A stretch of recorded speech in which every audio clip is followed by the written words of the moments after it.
are you? You're terrible. Wow, you're really stupid. No prize for you. Maybe get better or something. First question. You're terrible. Last question. Mess this up and it's over. What is 6 minus 8 equals?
I need my RSL to replace these days.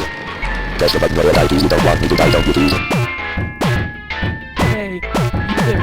I would just like to remind you that your class will start in 10 minutes. The class door will have a sign telling you that it is my class. I'll see you there.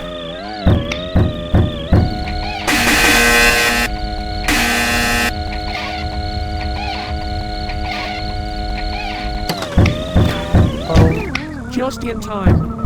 Thank you for coming. Hope the rest of your morning is great.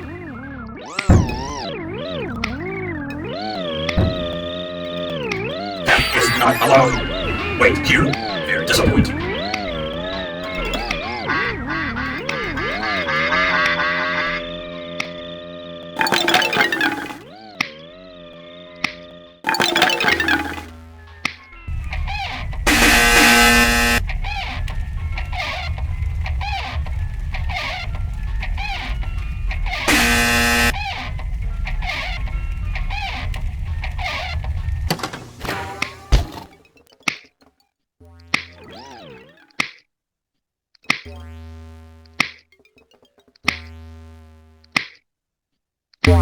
Time to leave.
Duck, what a hassle.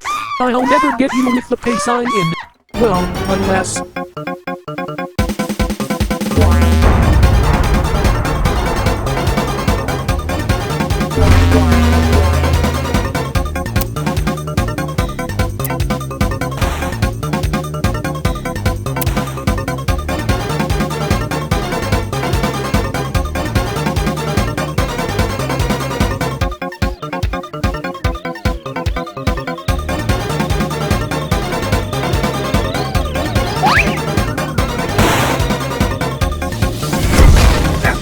Congratulations.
Hey, seems like you finally arrived at my class.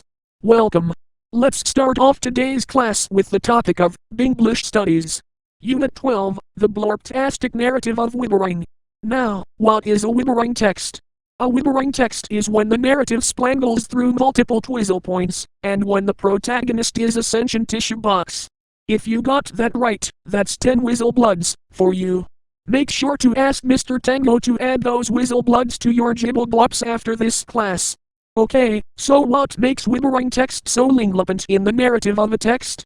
Well, it's to show the author's feelings toward the twizzle point, while splangling is the prolorpal of what the blibbler experiences. Splangling creates macri-cracky using blurred strategy, torp, flumpluation, and doula structure.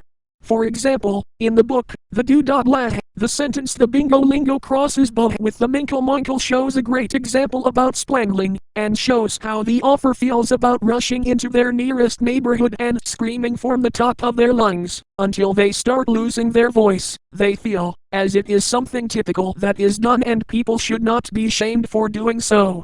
This is called spotting, and also shows a good example about the twizzle point of the narrative. Now, what counts as a Wibbering in a protagonist's role?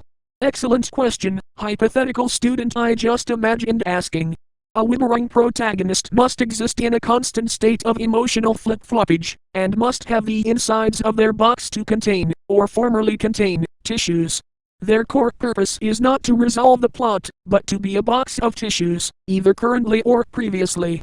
Take the book, The Box of Tissues, for example. The protagonist begins the story as a box of tissues sitting on a table, doing nothing for the entire story. By the mid-twizzle point, the protagonist sneezes and grabs a tissue from their insides. That's classic Wibbering. A few weeks ago, I tripped and fell off my wheelchair to a really hard surface of a table, breaking a bone. I'm pretty sure I stayed in the hospital for at least 4 to 5 days. Anyways, that's it for class today. Your boot work for today. I want a 3-plorp essay on the existential Wibbering in the Zooble who's orbled too much. Use at least 5 glorbative conjunctions and 1 ironic splinkle. Thank you. And have a great day today. Don't bother trying too hard. You're gonna lose anyways.